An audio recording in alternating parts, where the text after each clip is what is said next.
Today, I'll be showing you how to unlock any phone from any carrier through a simple and free method. This will work for any brand, including Samsung, iPhone, LG, Motorola, Huawei, or any other. If you happen to have a carrier app installed on your phone, unlocking it will be even easier. After following the steps in this video, you won't need an unlock code. Instead, you'll simply wait for a message in the carrier app indicating that your phone has been unlocked.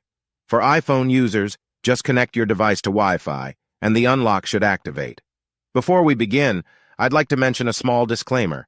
The tool I'm about to show you is 100% legal, safe, and free. This tool will also help you get your phone unlocked, regardless of whether it's currently under an active contract with your service provider. By the way, please be very careful with the spam comments left on this video. They are all from bots representing people who offer this service for a fee.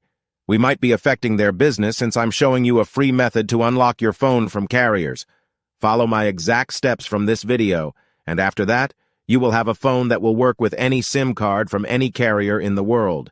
With that said, let's start. All right, so grab your phone and insert an unsupported SIM card. That means a SIM card from a carrier other than your original one. After powering up your phone, you'll receive a message asking for an unlock code. Once you enter the code, your phone will be fully unlocked and ready to use with any carrier. Here's the best part. You can unlock your phone for free on this website. Just follow the instructions here, and you'll unlock your phone for free using a simple method. Thanks so much for watching this video. See you in the next one.